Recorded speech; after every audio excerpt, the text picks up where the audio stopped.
Olá, sejam todos muito bem-vindos ao canal Teacher Drone, cursos abertos de qualificação. Eu sou o professor João Ronaldo Soares e hoje nós vamos para a nossa segunda aula sobre conhecimentos básicos da administração pública. Na primeira aula, nós vimos os princípios explícitos da Constituição Federal e hoje nós vamos ver os princípios implícitos, né? São os princípios que não estão escritos detalhadamente na Constituição, mas que a gente pode retirar a partir da leitura de seus artigos. Vamos conhecê-los?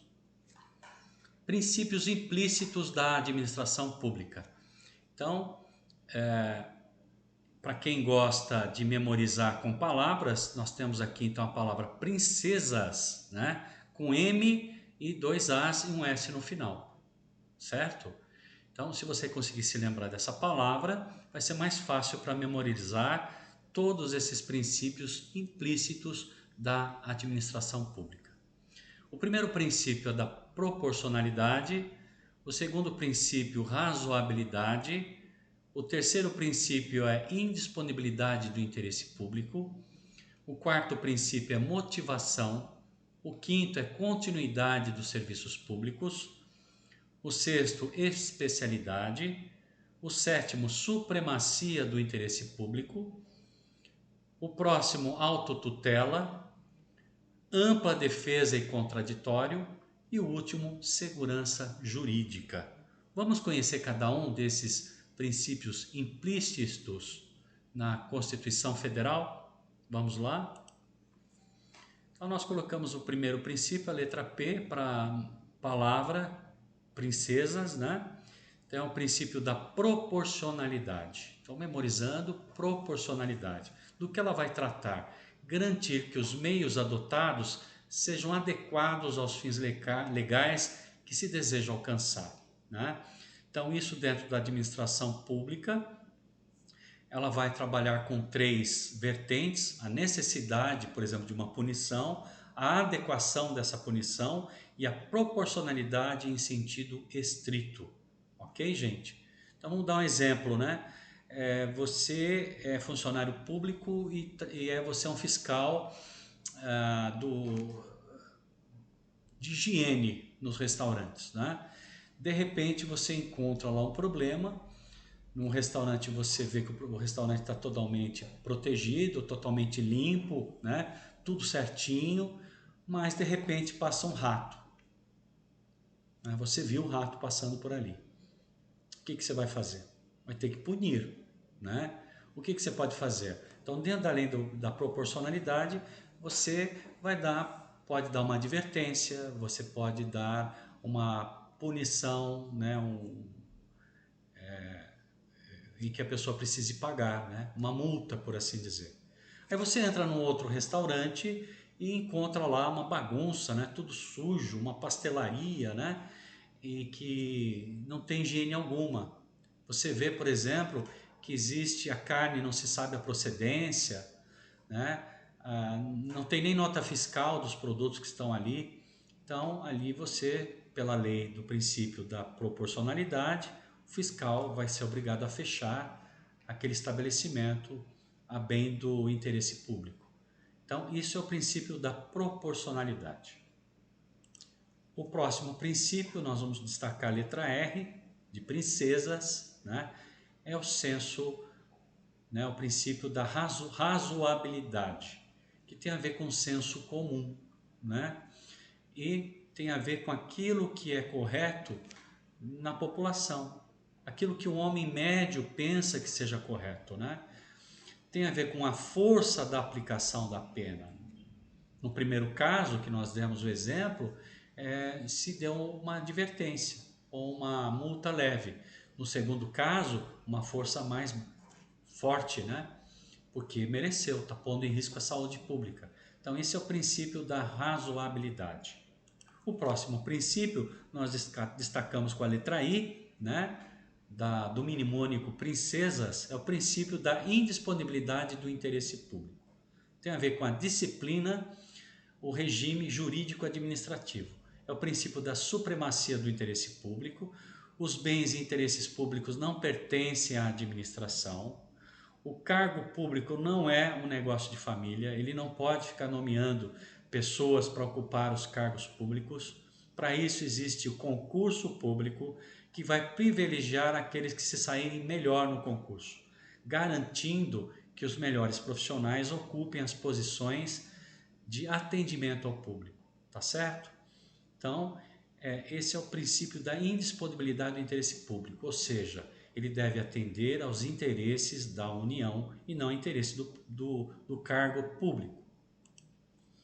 O próximo princípio é o princípio da motivação, e nós destacamos com a letra M no nosso mnemônico, né?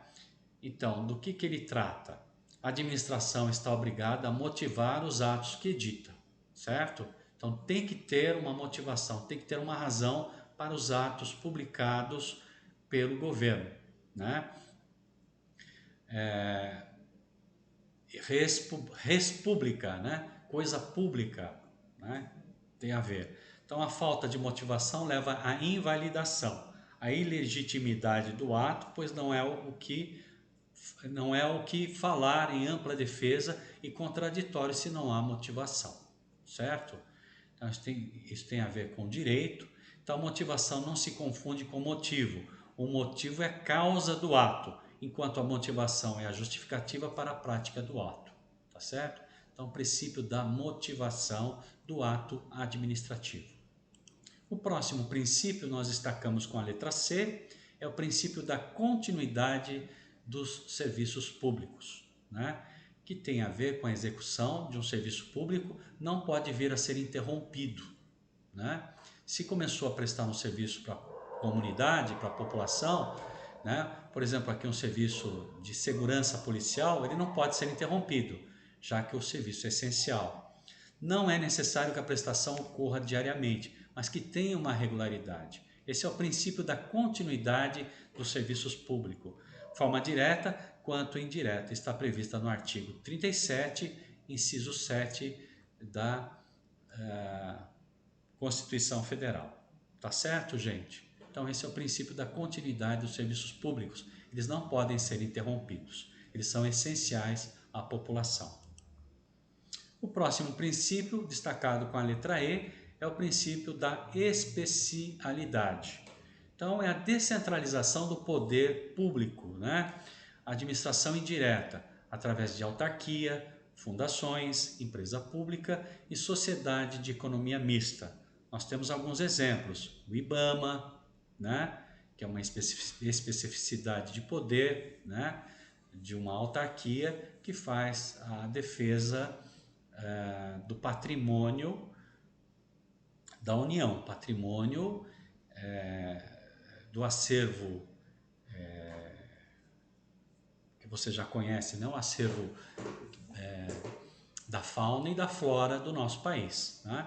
Tem o INSS, que é o Instituto Nacional do Seguro Nacional, e nós temos o DETRAN, né? O Departamento Estadual do Trânsito. E o DETRAN, ele é municipal, né? Ele é um poder municipal, embora tenha uma influência federal. Então, em todas as cidades tem o DETRAN, são chamados de CIRETRANS, e no estado chamado de DETRAN, que vai subordinar o CIRETRANS, né? Então, esse é o princípio da especialidade do poder público, ok?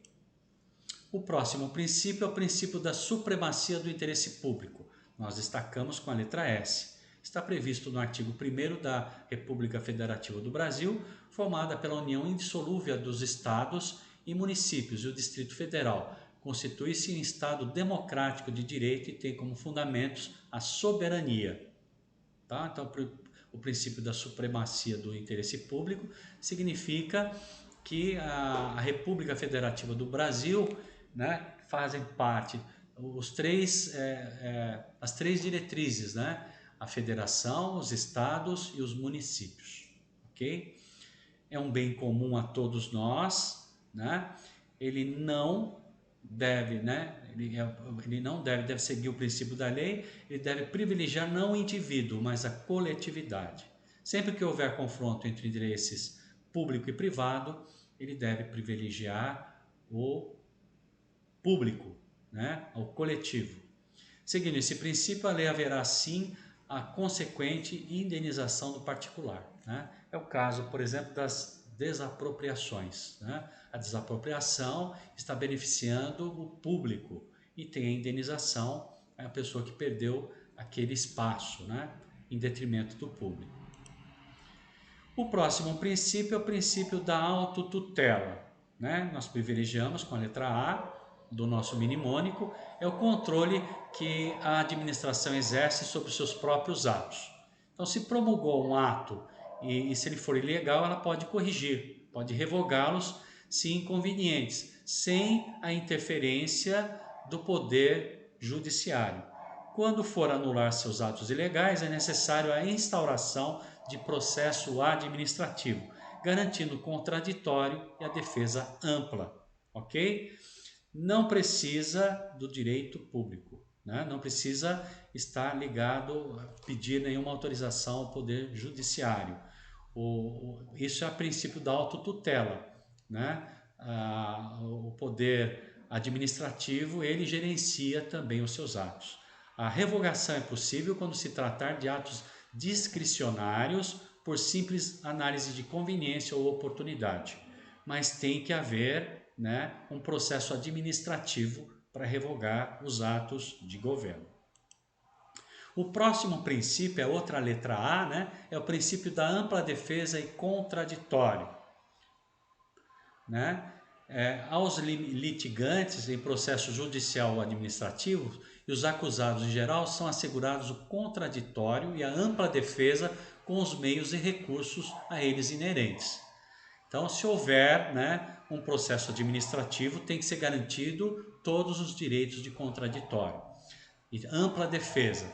Nas situações de litígio administrativo aos litigantes será dado a todos os meios e recursos de defesa, tanto pessoal quanto técnica, através de defensor, bem como o direito ao contraditório, que garante às partes a possibilidade do exercício do direito de resistir a uma dada pretensão.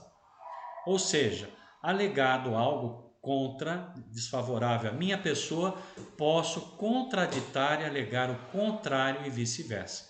Então, esse é o pleno direito à defesa, né, com todos os recursos que o Estado promove.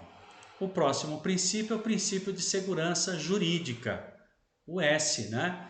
Então, a lei não prejudicará o direito adquirido, o ato jurídico perfeito e a coisa julgada. Ou seja, uma lei que foi promulgada hoje não vai funcionar com aquilo que já foi feito antes, não vai interferir no que já foi feito antes, vai valer dali para frente, né? Ela vai vedar a aplicação retroativa da lei e a interpretação da lei, não vai mexer no que foi feito antes. Assim é possível a mutabilidade das leis sem que tal mudança venha afetar o ato jurídico perfeito, a coisa julgada, bem como o direito adquirido. Então, garantindo que a justiça, né, popular. E com isso nós estamos concluindo a nossa segunda aula sobre conhecimentos básicos da administração pública, e nós vimos então os princípios implícitos, né, na lei federal, na Constituição Federal. Ok, gente? Espero que vocês tenham gostado da aula e estou à disposição de vocês para qualquer dúvida. Muito obrigado e até o nosso próximo encontro. Tchau, tchau.